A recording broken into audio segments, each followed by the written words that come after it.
Ça y est, tout est démonté. Alors je vais vous expliquer comment j'ai fait. J'ai pas fait ça sur caméra parce que je suis allé à la presse, tout ça. Donc j'ai enlevé d'abord le ventilateur, qui est juste clipsé dedans. Donc on passe un tournevis à l'arrière et on vient. Alors attention, il faut pas essayer de plier ici. Il faut, si on essaye en haut, ça se plie et ça se déforme. Donc il faut passer un tournevis bien jusqu'au fond et par le fond, hop, le faire sauter. Ça fait une petite trace, voilà, petite trace blanche là, mais sans dommage, rien du tout. J'ai mis un petit peu de dégrippant avant parce que c'était rouillé. Et parfois avec le plastique, ça se colle dessus et ça a du mal à s'enlever. Ensuite, la flasque qui vient dessus, donc sous le ventilo, elle est juste dessus. Et le rotor est ici. Donc le rotor, et ça, c'est pressé comme ça dedans. Donc ça n'a pas de sens. Ça peut aller d'un sens, ça peut sortir d'un sens comme de l'autre.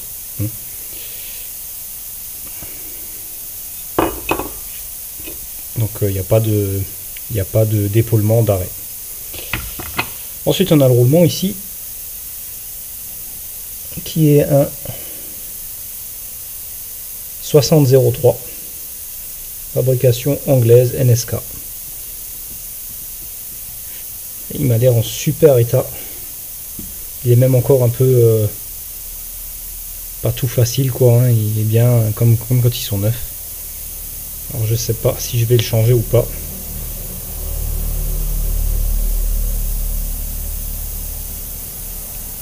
Il m'a vraiment l'air en super état. Ensuite on a donc sorti le rotor et on a enlevé, dépressé la partie là. Alors ça c'est une bague qui sert à presser l'excentrique. Donc le fonctionnement est très similaire à celui du compresseur de climatisation que j'ai démonté dans une des précédentes vidéos. C'est quasiment le même principe en fait, donc on a le même excentrique, tout ça, c'est le même genre de fonctionnement. Et voilà, là on a notre excentrique qui est ici. Voilà. Sauf que celui-ci est excentrique que d'un côté puisqu'il a qu'une rangée de pistons. Voilà. Et là c'est l'autre partie du roulement qui est ici, donc ça vient comme ça. Voilà. Et quand ça tourne, la partie plus épaisse va pousser le piston, c'est vraiment très simple. Donc cette fois tout enlevé.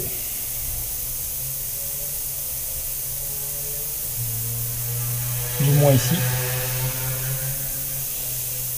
Et on a un deuxième roulement dedans. Alors on va voir comment le sortir celui-là, parce que celui-là il me semble déjà bien plus compliqué. Donc on a ici un roulement d'un autre type qui baigne dans l'huile. À voir, c'est pas un contact oblique, je crois pas. Je vois pas bien ici.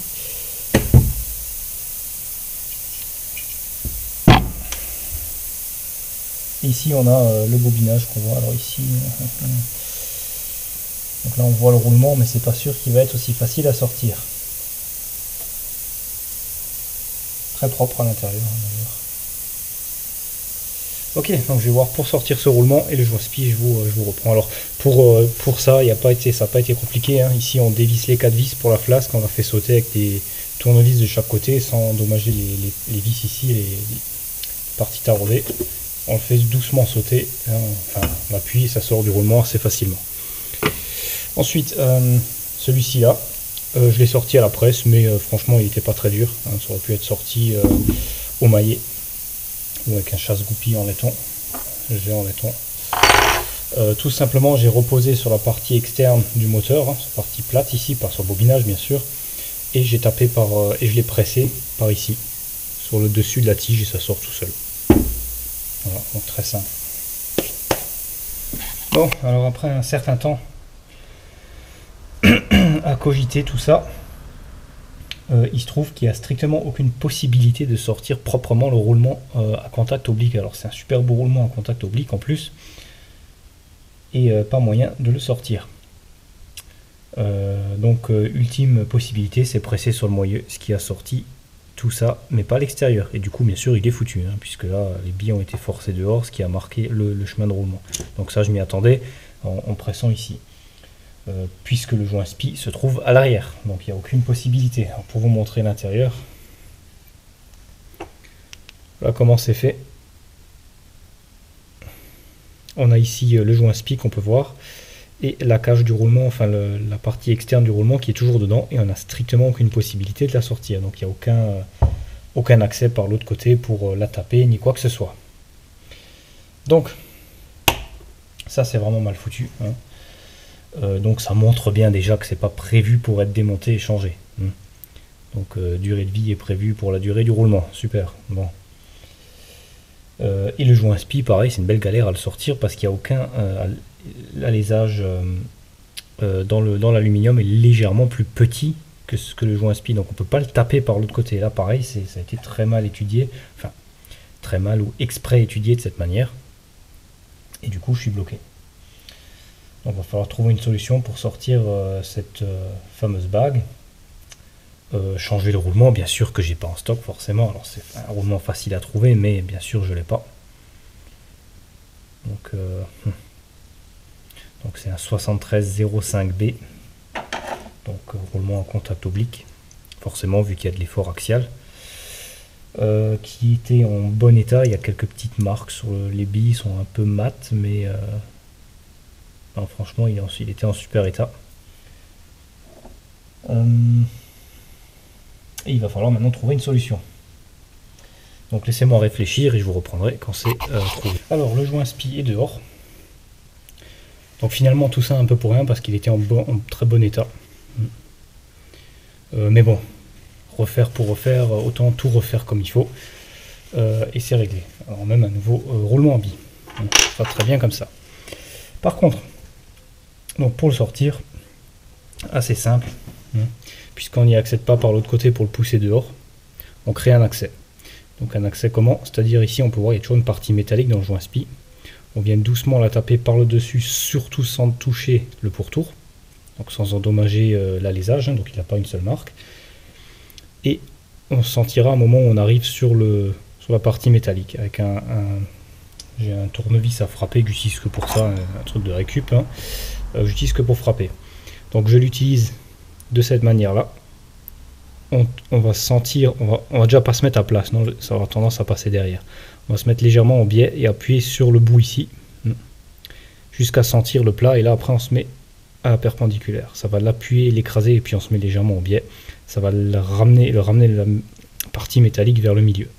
Et ensuite par l'autre côté, on a un endroit où frapper, puisque le métal s'est replié. On peut appuyer sur du métal et le frapper dehors, il sort tout seul. Et tout ça surtout sans faire la moindre marque là-dedans. C'est tout ça le plus important. Donc maintenant, le roulement étant de toute façon foutu, puisqu'il y a des marques, c'est pas tant le roulement qui m'embête, ce qui m'embête c'est de devoir en commander un autre et attendre que ça vienne. Donc je suis de nouveau obligé de mettre ça en pause pendant quelques jours. C'est ça qui m'embête surtout le plus. Donc sinon, on a donc maintenant la partie externe du roulement qui est coincée dedans. Alors, ce que je vais faire, donc il y a aucune, le roulement est vraiment appuyé à fond dedans dans l'alésage, hein, donc il est à plat au fond, il y a aucune, il y a strictement rien pour passer en dessous. On peut pas dire on vient avec quelque chose en dessous, on le tape, non, ça, il n'y a rien, il n'y a pas de place. Donc ce qu'on va faire, de toute façon il est foutu, on va souder une barre de ferraille. Donc je vais couper à peu près à la bonne dimension et que je vais venir souder sur l'intérieur du roulement, donc sur le chemin de roulement. Donc on va bien la souder. Bien sûr on protège tout ce qui est autour. Souder ça dessus. Et une fois que c'est comme il faut correctement soudé, on peut avec le marteau à inertie le tirer dehors, parce qu'il est pas, normalement il n'est pas très fortement dedans, hein, c'est pas un pressage extrême. Normalement il devrait sortir assez facilement. Donc je vais nettoyer tout ça pour enlever toute la graisse et effectuer cette soudure. Et puis je vous reprends. Donc soudure basique, hein, je vais utiliser le MIG. C'est vrai que le MIG ça fait un peu d'éclaboussure, mais je vais bien protéger puisque je fais ça au MIG parce qu'il est prêt. Hein, donc je l'ai utilisé, il est en usage là, donc il est prêt à être utilisé. Voilà, donc je vais faire ça et je vous reprends. Ça y est, c'est soudé. Donc très gros point, en faisant bien attention de ne pas insister pour ne pas faire fondre l'aluminium. Donc là ça va même pas chauffer au niveau de l'alu quasiment, on peut toucher avec le doigt. Donc des points espacés de quelques minutes chacun, hein, pour éviter que ça chauffe trop. Et bien sûr les petites, j'ai bouché le trou au fond avec un morceau de métal pour éviter que les petites boulettes en fusion tombent au fond. Donc là elles sont dedans, il faudra juste nettoyer et ça sera parfait. Voilà, donc maintenant on passe à la presse. Puis on pourra revenir ici et voir ce que ça donne. Donc je vous prends, donc je vais faire ça à la presse, rien de méchant, hein, je le mets à l'envers, je presse par l'autre côté, terminé. Voilà, donc je fais ça et je vous reprends. Ça y est, c'est dehors, donc ça a fonctionné. Voilà l'autre partie du roulement. Donc j'ai pu la presser par l'autre côté tout simplement. Donc c'est bien un 7305 et un SKF d'origine. Donc il est sorti très facilement, hein, comme j'avais prévu. Mais impossible de faire autrement. J'ai bien nettoyé maintenant l'intérieur, qui est très propre. Et qui a... et comme on peut le voir, l'alésage, hein, il n'y a rien du tout pour sortir le roulement. Donc j'ai bien nettoyé tout ce qui restait dedans, toutes les petites billes, les petites perles de soudure sont tous enlevées. Il y en a quelques-unes qui étaient bien collées, j'ai dû un peu les taper. Bon, ça fait des petites marques sur le fond ici, mais zone qui n'est pas utilisée, hein, donc il n'y a aucun souci. Mais on peut dire que ça a fonctionné. Donc déjà, le plus important, c'est qu'on n'a rien endommagé au niveau du moteur, au niveau du carter surtout. Alors la masse, quand on fait ces soudures, on la met le plus proche possible de la partie à souder, hein, on va éviter de passer par le bobinage, tout ça, on ne sait jamais, ça va vite, de cramer quelque chose, donc on fait bien attention. Ensuite, le reste, bon, bah, le roulement, hein, si vous avez, donc sachez que si vous avez à changer un joint spi sur un Karcher avec un moteur de ce type, commandez directement en roulement, hein, parce que le joint spi ne peut pas être changé, c'est impossible de le changer sans démonter le roulement. Et le roulement quasiment impossible à sortir sans l'endommager, hein, comme vous avez pu le voir, c'est strictement impossible de sortir autrement. On n'a aucun autre point d'appui. Alors si quelqu'un a une autre solution, hein, moi je veux bien, mais je vois vraiment pas. Mis à part peut-être chauffer le corps, mais bon, avec le bobinage qui est juste derrière tout ça, bof, on va dire que c'est pas trop dans mes intentions. Donc ce roulement là, je pense qu'il est en parfait état, je sais pas si je dois le changer ou pas.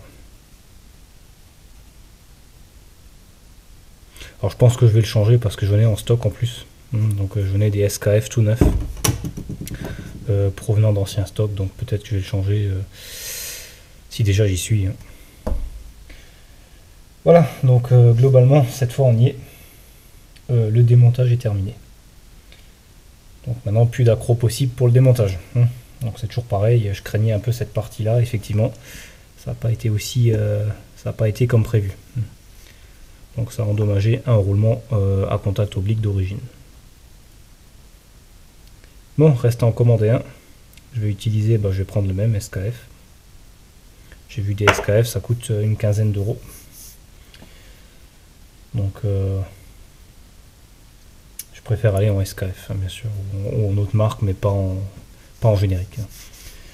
Voilà, donc je vais commander le roulement et puis la suite sera bien sûr quand le roulement sera là, hein, puisque c'est une des premières parties. Alors je peux déjà monter le joint spi éventuellement, bien sûr, ça c'est faisable. Mais sinon pour le reste, ça sera fait au moment où le nouveau roulement sera là. Donc en attendant, je vais nettoyer un peu ce qui reste à nettoyer, brosser les vis, tout ça, là, enfin les trucs qui sont classiques à nettoyer. On va les nettoyer. Donc voilà, donc je vais ranger tout ça et je vous reprendrai au moment de la suite. Me voilà donc de retour sur le projet du Karcher, après un petit moment d'attente, le temps d'avoir le roulement. Alors, quelques précisions importantes. J'ai trouvé un super roulement d'ancien stock, SKF, Made in France, hein, donc c'est vraiment super haute qualité. C'est mes préférés, hein, SKF, les anciens, hein, j'essaie toujours de trouver les anciens stocks, donc c'est du neuf ancien stock. C'est pas la même référence. Alors la référence d'origine c'est une 7305 il me semble. Laissez-moi vérifier. 7305, donc on l'a bien ici. 7305 B, donc B c'est contact oblique. 7305. Et si je vous le montre aussi bien sur le papier, c'est pour vous allez voir pourquoi.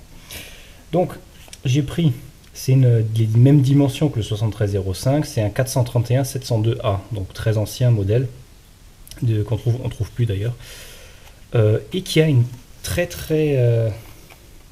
intéressante fonction.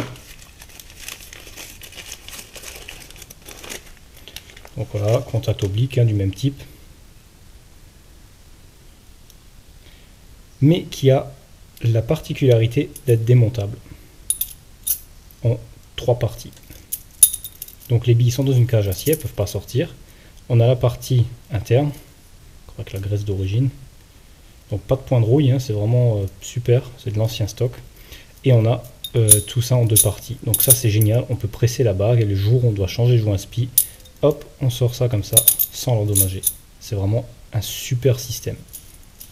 Alors c'est une autre référence, mais aux mêmes dimensions avec cette particularité-là, qui était fait à l'origine pour des roulements de roues. Donc c'est utilisé en automobile sur certaines anciennes Peugeot qui avaient ces roulements-là pour les roues.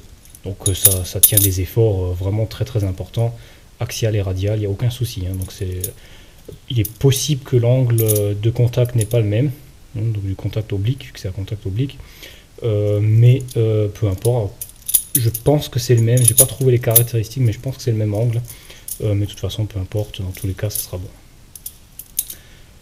Alors, quand j'ai ouvert ce paquet, je me suis dit, bon, il y a un truc qui cloche, l'alésage me semble plus grand. Et effectivement, l'alésage n'est pas le même.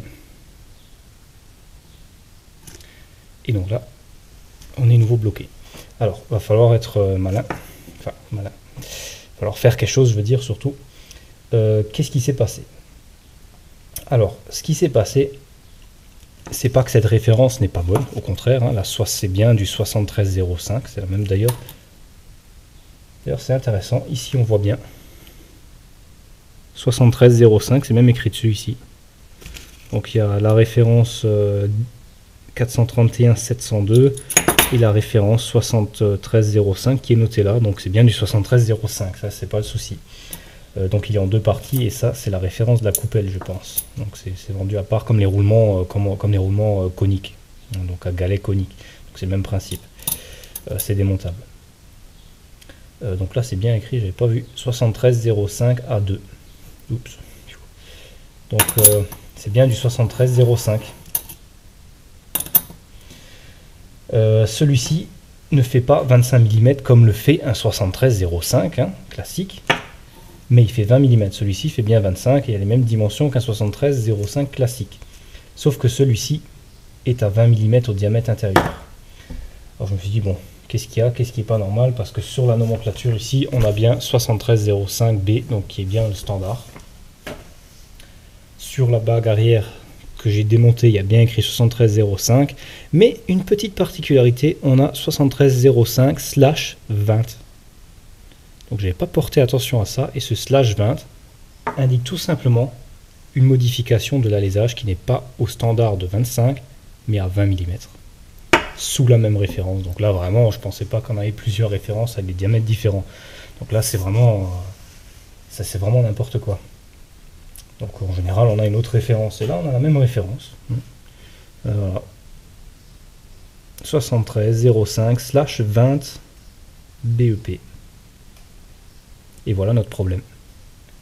Celui-ci est une dimension spéciale, celui d'origine. Et bien sûr qui ne se trouve pas comme ça. Hein. Alors on le trouve, oui, bien sûr, hein, on tape la référence /20. En ligne, le moins cher, en SKF, c'est 70 €. Alors bon, celui-ci, je l'ai payé 9 € en ancien stock, tout neuf.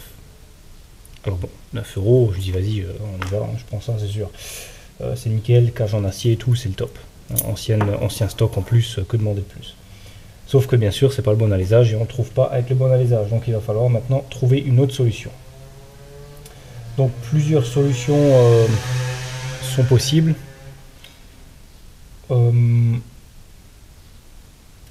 J'ai pensé utiliser d'abord la bague d'origine et enlever un petit peu de matière pour la ramener au même système au même principe que là, mais ça fonctionne pas parce qu'elle n'a pas tout à fait le même angle de contact. Hein, et là on voit bien, on a du jeu une fois qu'il est dedans. En plus il touche déjà au fond, on n'aura plus le bon espacement, donc il faut garder celui-là. Ça déjà on oublie.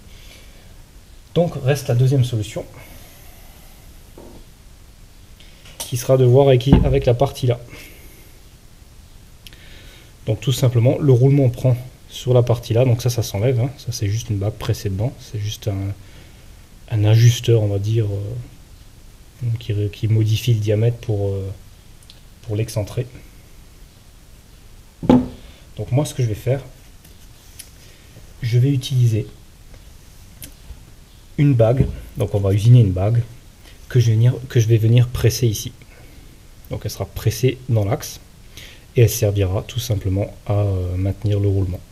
Voilà, donc on va passer à 25. Alors le seul truc avant de faire ça, il va falloir vérifier que le diamètre ici, donc ça c'est la portée du joint SPI, soit bien à 25 ou plus. Si elle est à moins de 25, on va avoir un problème. Et on peut voir ça tout de suite. Donc apparemment ça semble être une 25. Légèrement en dessous de 25. Donc on est très légèrement à moins de 25.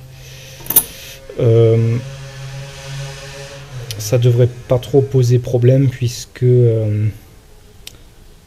même si on est légèrement plus gros ici, ça passera le joint SPI sans endommager le joint, hein, puisque c'est à peu près le même diamètre. Ce que je veux dire, c'est qu'on ne doit pas être à 24, 23. Donc là, je vais mesurer ça et puis je vous reprends. Donc, après mesure, c'est bon. On est à 24,91 sur le diamètre ici, hein, donc très proche des 25. Donc le 25 passera largement, il n'y a pas de souci. J'ai également vérifié l'épaisseur, la partie interne ici, entre les deux roulements, et pareil, elle est bonne. C'est impeccable, on peut directement s'occuper, utiliser celui-ci et s'occuper de fabriquer une bague. Alors la bague, elle sera pressée dedans, donc on va enlever la rondelle ici avant, hein, puisqu'on veut passer dessus. Ça gênera pas d'endommager cette partie-là, puisqu'il y a cette bague qui sert pour le pressage, donc il n'y a rien qui peut s'endommager ici. Donc la bague devra être surtout à la bonne longueur, pas trop longue, donc je la veux pas plus longue, je veux la faire légèrement moins longue que l'épaisseur de la pièce là. Donc on va entrer, celle-ci vient de la façon, alors elle vient un peu comme ça, elle vient comme ça. Donc je veux pas qu'elle aille plus loin qu'ici.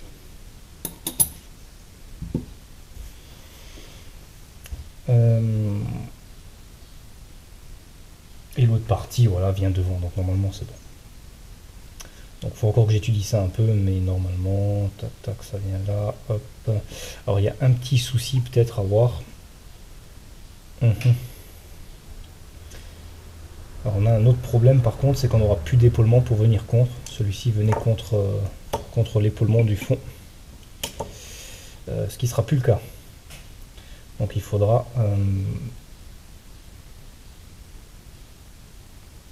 bien voir, parce que la pression se fait de ce sens, donc non, ça va pas fonctionner comme ça. Ça va pas fonctionner comme ça. Donc on regarde en bien, donc j'ai pas encore vraiment réfléchi le truc avant, hein, donc je le fais en même temps que je filme là. Effectivement ça va poser problème, parce que l'idée de faire du 25 ici, avoir du 25 là, va nous conduire au problème suivant. Le roulement étant embuté sur cet épaulement, si cet épaulement disparaît, il peut aller plus loin. Donc ça c'est pas possible, on peut pas se permettre de le laisser aller plus loin. Puisque la force se fait de ce sens, donc la pression appuie ici la pièce vers là, donc la pièce, l'excentrique là, il vient comme ça. La force des pistons appuie vers ici sur l'axe, enfin sur l'axe, même pas sur l'axe, ça appuie justement sur le roulement. On risque de faire bouger le roulement vers ici, donc c'est pas du tout une bonne idée. Bon, donc on n'est pas sorti de l'auberge, donc il va falloir réfléchir à une autre solution. Donc après avoir cogité le problème dans tous les sens, du début à la fin, il est clair que il ne sera pas possible d'utiliser le SKF à contact oblique.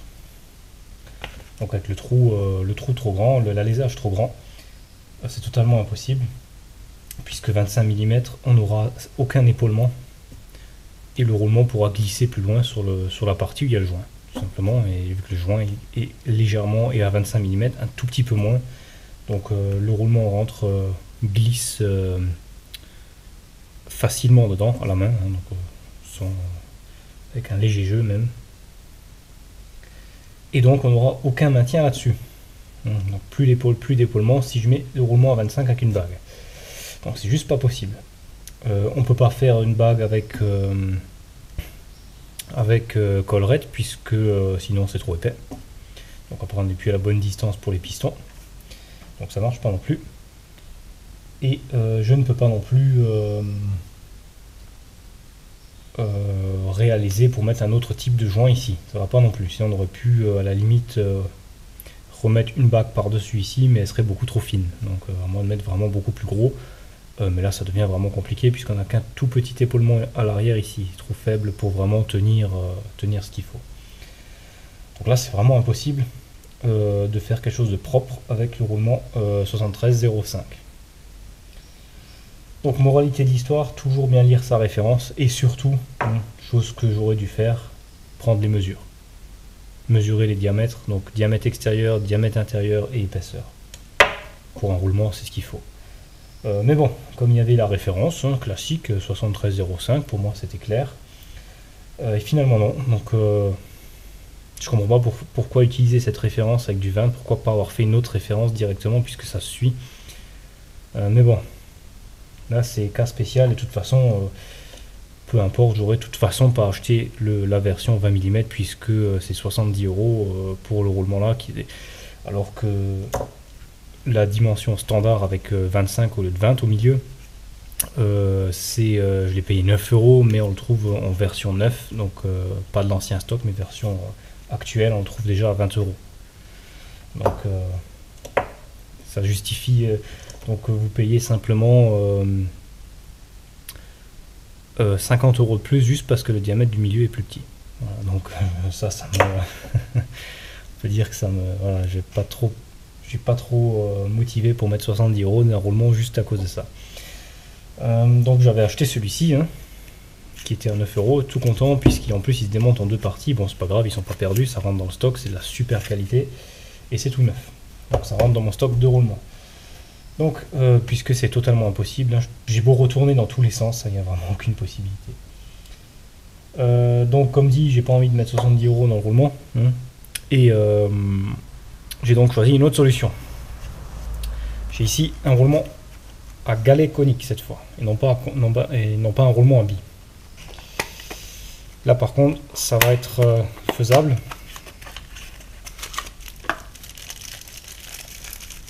Donc Timken, qualité.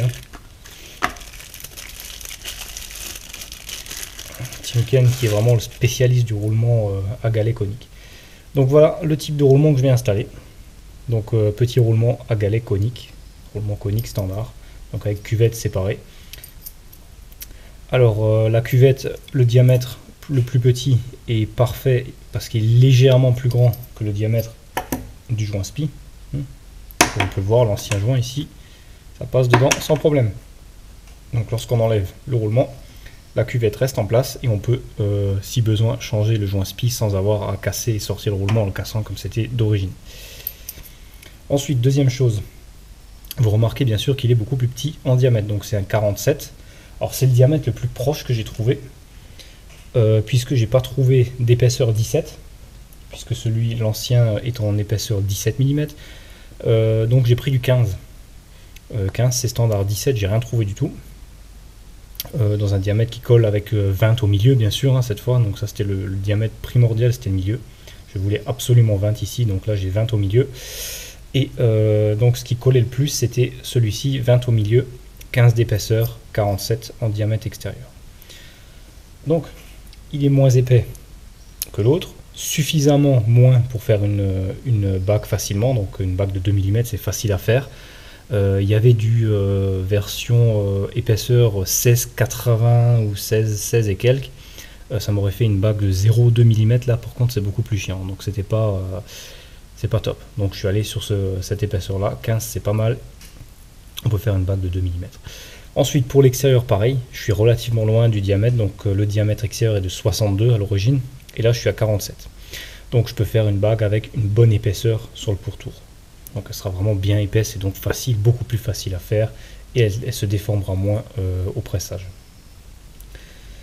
Et le milieu est bon. Bon, après plusieurs vérifications, mesures et tests en tout genre, ça marche pas tout à fait comme prévu.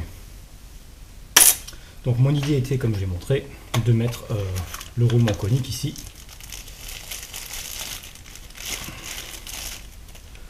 Mais on est confronté à un certain nombre de problèmes. Alors déjà, ce roulement était prévu en 15 mm d'épaisseur.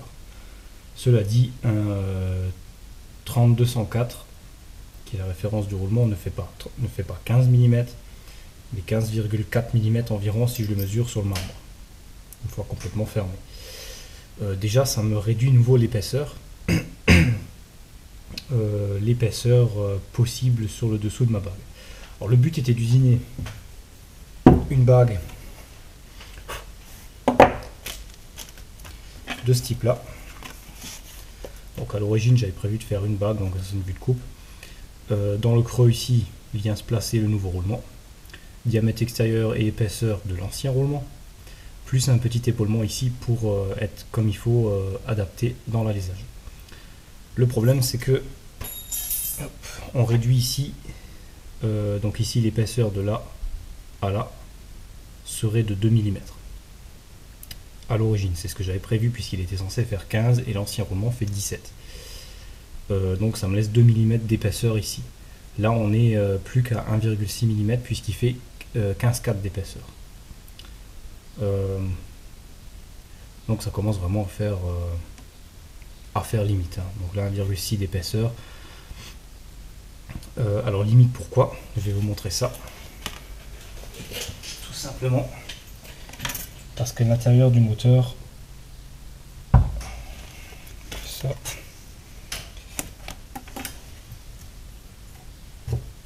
l'intérieur ici a un espèce d'épaulement qui se trouve à cet endroit là. Donc il y a un petit épaulement de 1 mm ici, donc une partie ici usinée qui est normalement l'assise de l'ancien roulement, et ici c'est pas une assise, c'est un peu brut, et mon nouveau roulement est plus petit que le diamètre de l'ancienne assise, donc il viendrait reposer ici, à condition que je fasse l'épaulement dans ma bague. Je me suis dit ok, c'est bien épais, donc il y a une épaisseur de plus d'1 cm, sauf que j'ai pas vu, c'est que c'est creux à l'arrière. À l'intérieur c'est creux, il y a à peine 1 mm d'épaisseur, quelque chose ici, donc je peux pas reposer mon roulement sur une si faible surface. J'ai quand même peur qu'avec la pression qui est exercée dessus, que ça casse. Donc c'est trop risqué, c'est pas faisable, c'est pas propre. C'est pas propre du tout. Donc du coup je peux pas utiliser ça, puisque il aurait déjà fallu que mon épaulement ici qui retient la bague ici soit beaucoup plus épais, mais je peux pas, sinon je suis plus haut que l'ancien roulement et là ça marche plus. Donc c'est la galère avec ce roulement là, c'est pas la peine, ça n'ira pas. Donc moi j'avais pas pensé que c'était creux à l'intérieur, hein. Donc la fonderie est totalement creuse, ça fait un U à l'arrière, c'est pas du plein. Et là c'est bien dommage, donc c'est pas grave, puisque j'ai abouti à une autre solution. Du coup j'ai bien réfléchi comment ça fonctionne tout ça. Ce roulement n'est pas perdu de toute façon, ça c'est pas le problème. J'ai assez de projets sur lesquels ils pourront servir, puisque avec les machines on peut tout adapter si c'est nécessaire. Voilà, ça c'est pas un problème. Finalement je suis revenu à mon premier roulement, rappelez-vous le premier qui n'était censé pas fonctionner pour là, et finalement c'est quand même utilisable. Alors je vais m'expliquer plus en détail, parce que mon raisonnement d'avant était totalement faux au niveau de l'adaptation. Alors celui-ci, la seule chose à faire, c'est l'intérieur, qui n'est pas bon. Alors moi, j'étais parti du principe ici, donc voilà, à l'origine, le roulement vient ici, sur cet épaulement-là. Donc c'est la partie du roulement d'origine ici, avec le trou de 20 et non pas de 25 comme ici. Donc ça vient là, et on vient embuter sur cet épaulement. Si je fais, mon raisonnement était, si je mets une bague à la place, étant donné que l'intérieur fait 25 mm et que la partie arrière du joint fait également 25 mm, j'avais peur que mon roulement puisse glisser plus loin, vu qu'il a plus d'arrêt, il peut aller plus loin. On voit ici, il peut aller sur la portée arrière qui fait également un peu moins de 25. Moi je veux qu'il reste là. Alors bien sûr il vient pas de ce sens, il vient de ce sens. Il vient de ce sens et c'est là toute la différence. Parce que ce qui se passe, c'est qu'il n'y a strictement aucun effort qui est donné entre là et l'axe. L'axe est neutre sur l'effort axial, c'est-à-dire qu'il a aucune, il génère et il encaisse aucun effort axial. Il est que là pour la rotation, donc il a que de l'effort radial. Donc ça, il n'y a aucun souci de ce côté-là. Donc ma bague ne peut pas glisser puisque elle est mise. Ah. Voilà la pièce qui vient devant. Les pistons appuient sur cette pièce. Donc toute la pression est donnée sur cet excentré, là, l'excentrique, qui lui vient par-dessus le roulement. Et le roulement est en contact direct à l'arrière ici, donc sur l'excentré. Et l'excentré appuie de cette manière-là vers le sens de l'axe, mais il n'appuie pas sur l'axe, il appuie sur le roulement. Et le roulement, lui, appuie sur la partie fixe du roulement qui est dans le corps, et non pas sur l'axe. Donc il n'y a aucune tension qui est donnée sur l'axe de façon verticale. Donc ça vient après ici. Hop. Et la pression est distribuée de cette manière-là. Et elle est donnée, la pression axiale est donnée sur l'autre bague du roulement. Ce qui est tout à fait logique, sinon quel intérêt de mettre un roulement en contact oblique? C'est tout à fait logique. Donc aucune tension, aucune pression, rien du tout n'est mis sur l'axe. Alors, l'épaulement est simplement là pour donner une distance. Donc c'est lui qui va gérer la distance pour qu'il soit à la bonne distance par rapport aux deux pièces.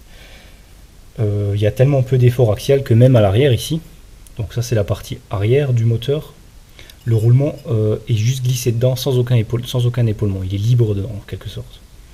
Donc, il est juste pressé légèrement dedans avec une bague en acier ce type ressort ici, donc vraiment pas fort, on arrive à la main à le pousser dedans.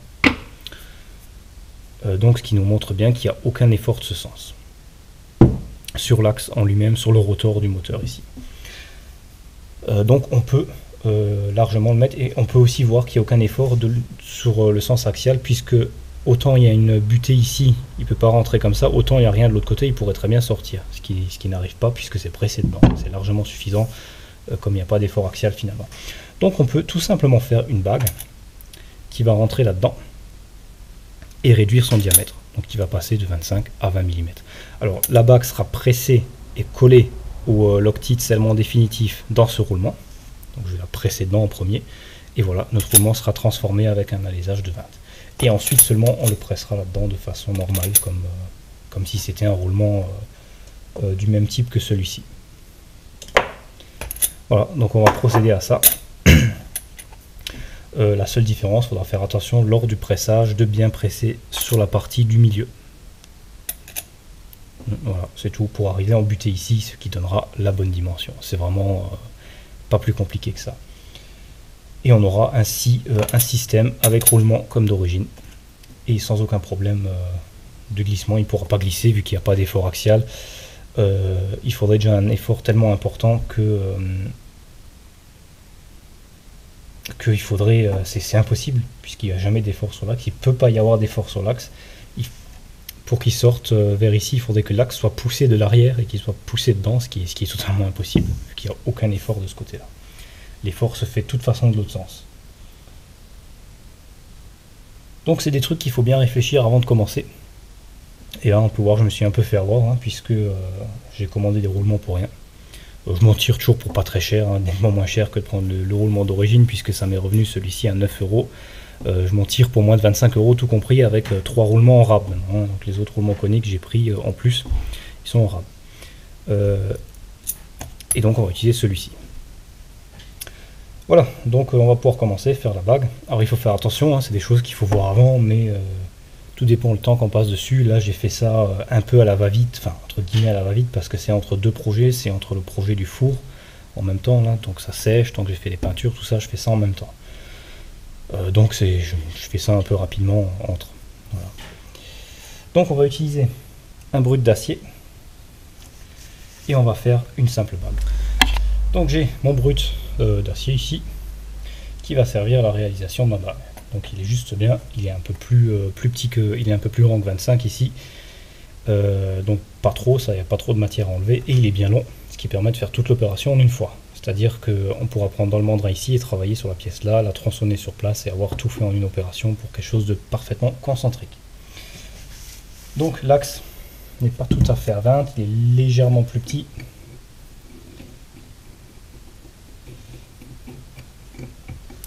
Qu'on mesure au micromètre. et on est à 19,99. Notre alésage est tout pile à 25, donc je l'ai déjà mesuré au micromètre d'intérieur. Et son épaisseur est de 16,94, c'est ça, 16,93,5 même, 16,935 si vous voulez. Mais bon, on va dire 16,94 mm. Donc on va faire notre bague avec un diamètre extérieur de 25,02 mm, donc on va mettre 2 centièmes de plus, ce qui va faire un bon pressage à l'intérieur, et en plus on mettra le Loctite scellement définitif.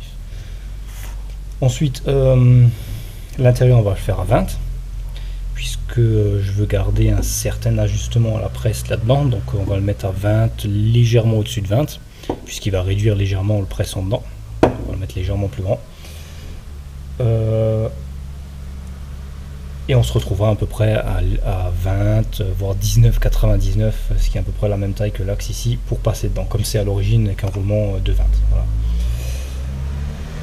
Et on pourra ensuite presser ça dedans avant notre roulement terminé. Donc on va passer sur le tour.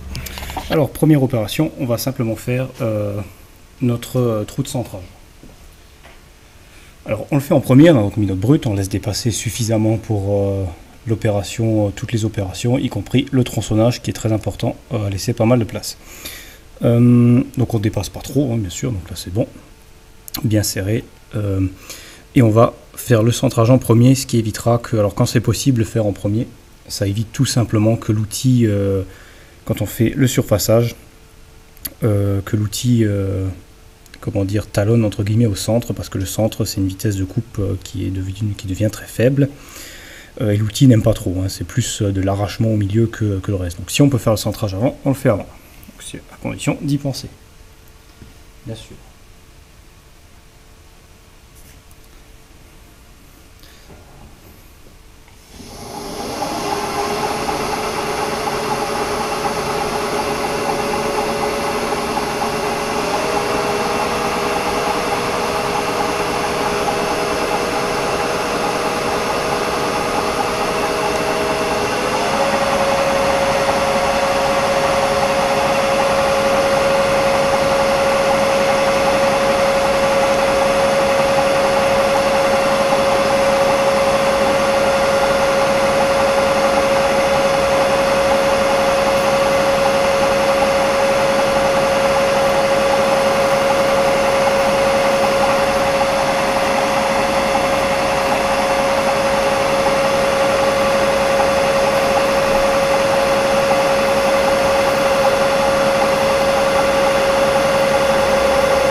Voilà, point de centre fait. On va donc maintenant passer, on va faire un dressage et un petit chariotage pour nettoyer tout ça. Et on est prêt pour notre surfaçage.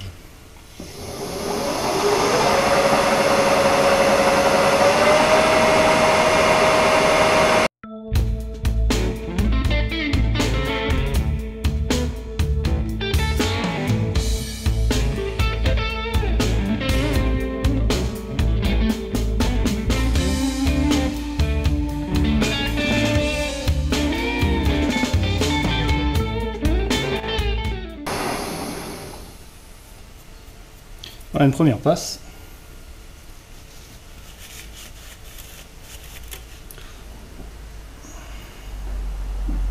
Il reste encore 2-3 petits endroits où ça n'a pas pris. Donc on prend une mesure. Ok. Donc on est encore à 26,4, donc il reste encore pas mal à enlever. Alors je vais faire ça hors caméra, hein, donc je vais refaire la même chose, chariotage, pour atteindre le bon diamètre. Ça y est, donc j'ai donc fait encore une passe pour nous ramener à la bonne dimension. On est tout pile à 25,02. J'aurais pu le faire après aussi, ça aurait été pas mal de finir. Idéalement, j'aurais dû me rapprocher de la côte, puis d'abord faire l'intérieur et après faire l'extérieur, mais ça ira très bien comme ça. Donc pour se rapprocher de la côte, l'idéal, quand on est trop près, donc là il me restait environ 1 centième. Je les ai pris à la lime tout simplement. Alors, petite chose à voir, ici j'ai une lime spécialement pour tour. Donc c'est une lime spéciale qu'on n'utilise que pour le tour, car elle n'a que un stri d'un sens, elle n'est pas striée des deux sens, il n'y a pas de dents croisées, donc c'est uniquement un sens, et c'est spécialement fait pour le tour. Donc ça vient, on passe du bon sens vers ici, et ça donne un super fini. Sinon pareil, hein, donc, on utilise une carde standard pour le nettoyer.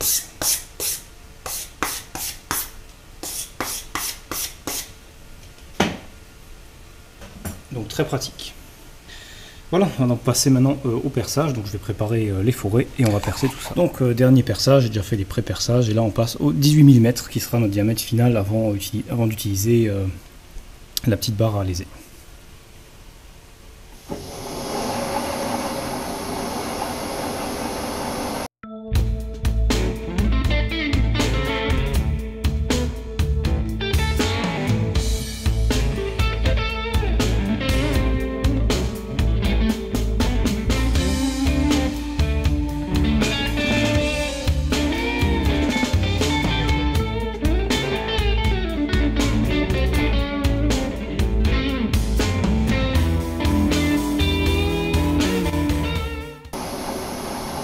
Voilà, profondeur atteinte, on est maintenant bon pour passer à la barre à léser. Donc comme je le disais, l'idéal aurait été de finir la surface externe après. Comme je l'ai fait avant, j'ai fait une vérification maintenant pour voir qu'il n'y ait pas de faux rond. Donc je viens juste d'enlever le comparateur, j'ai passé un coup au comparateur pour être sûr que ça n'a pas bougé avec la grosse opération de perçage. C'est pour ça qu'il vaut mieux faire d'abord l'ébauche et toute la finition après quand c'est possible. Par contre, bon là ça n'a pas bougé du tout, hein, donc aucun faux rond, ça tourne sans mouvement d'aiguille. Ensuite, bien sûr, on laisse toujours là, la pièce est relativement chaude, on laisse refroidir pour revenir aux dimensions initiales, puisque la chauffe va dilater la pièce et donner des dimensions différentes. Donc on la laisse toujours un peu refroidir avant de prendre nos mesures. Ça y est, j'ai fait mon alésage. J'ai fait ça hors caméra. Je voulais faire une dernière passe sous caméra et j'ai oublié de la mettre en route. Donc j'ai utilisé une petite barre à léser à plaquette carbure cette fois qui donne un super fini. Bon, c'est strié, ok, mais c'est très lisse. C'est vraiment très lisse. Sachant que c'est un métal XC48 qui j'ai toujours du mal à avoir un fini correct avec. Et cette plaquette me donne un fini plutôt correct. Donc on va laisser là-dessus. Donc je suis tout pile à 20 mm de diamètre. Voilà, donc je peux pas être plus juste que ça. Donc nous reste à mettre l'outil à chanfreiner. On va faire un bon chanfrein ici, puisqu'il doit y avoir un chanfrein pour pouvoir s'emboîter sur l'axe qui lui a également un petit rayon au bout. Donc j'ai fait ma mesure au micromètre d'intérieur, donc 2 touches. Donc celui-ci est à une résolution de 5 microns. Donc très précis, et on peut voir dedans, je ne sais pas si on verra quelque chose, mais je vais essayer de vous montrer ça. On peut voir qu'on est parfaitement à la bonne taille, donc on peut voir le 20 qui est bien aligné avec le 0 et le 10. Et pour finir, une petite vérif de concentricité au comparateur.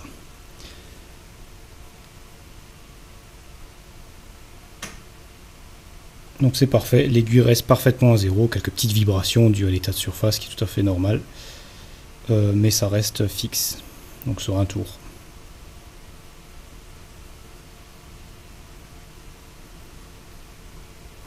C'est absolument parfait comme ça. Donc il est assez sensible, hein, donc c'est normal que ça bouge un tout petit peu avec les vibrations.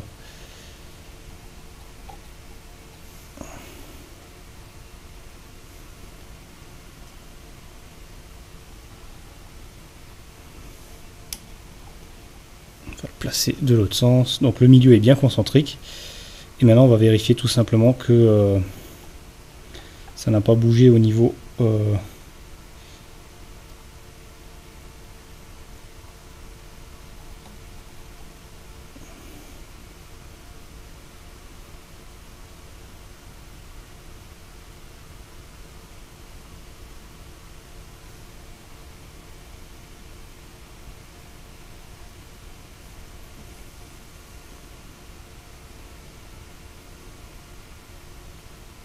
voilà, pareil sur un tour, aucun problème, ça bouge pas. Donc l'intérieur est parfaitement concentrique avec l'extérieur. C'est exactement ce qu'il nous faut.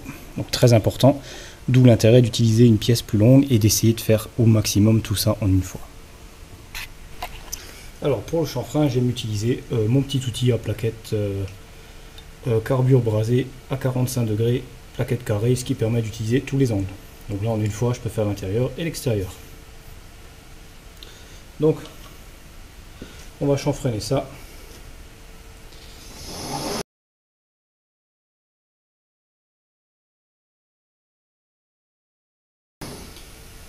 C'est pas mal. Impeccable, on va donc maintenant passer au tronçonnage. Ça y est, on est prêt pour l'opération de tronçonnage. J'ai donc mis mon bout de ma lame à tronçonner, de la plaquette carbure plutôt, contre la face ici, la face avant, qui elle est finie. Et j'ai tout simplement ensuite déduit l'épaisseur de la lame, donc ici 2,21 mm, 2,21.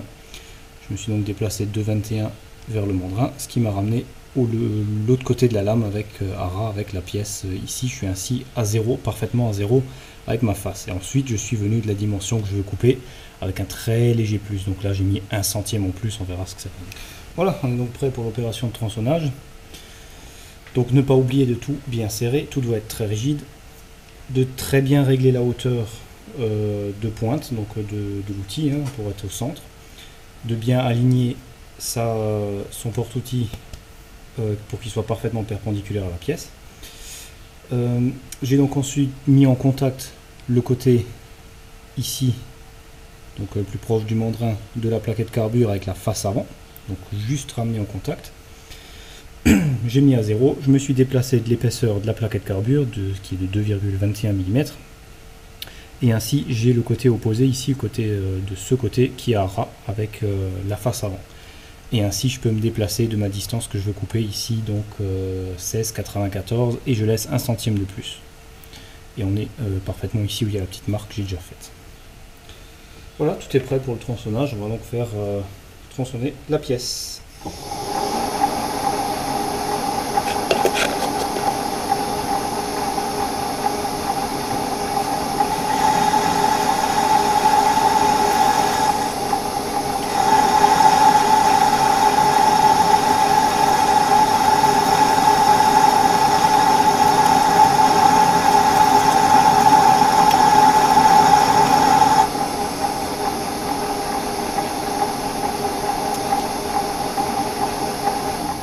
Et avant d'arriver au bout, on va chanfreiner à la lime la petite face de ce côté-là.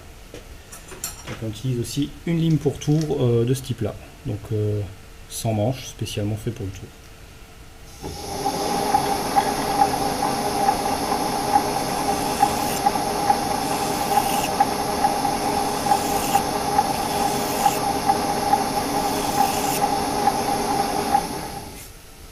Parfait. Et on continue l'opération de tronçonnage.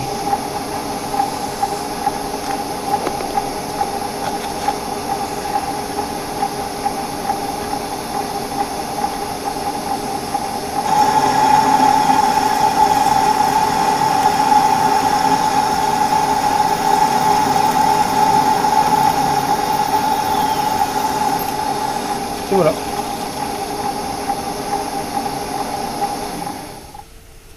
Notre pièce est terminée. Plus qu'à enlever la bavure de ce côté-là.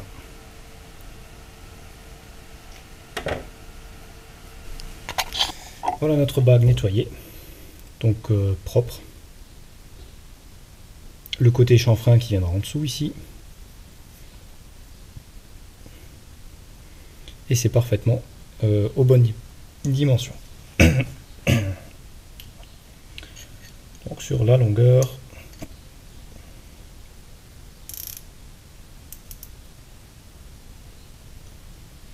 on est donc parfaitement à la même dimension que l'épaisseur de cette bague. Donc 16,80, un peu moins que 16,94. Donc 16,935. Donc là je suis exactement à la même taille. Alors pour ramener ça à la même taille, comme dit, j'avais laissé un peu plus quand j'ai coupé, 1 centième. Pour ramener ça à la bonne taille, il suffit de prendre sur une surface bien plane un morceau de toile émery et de le passer bien à plat dessus de chaque côté, ce qui donne déjà une bonne finition bien droite, bien lisse. Et on réduit rapidement l'épaisseur de cette manière et de façon très précise. Ensuite, sur le diamètre Donc pareil, diamètre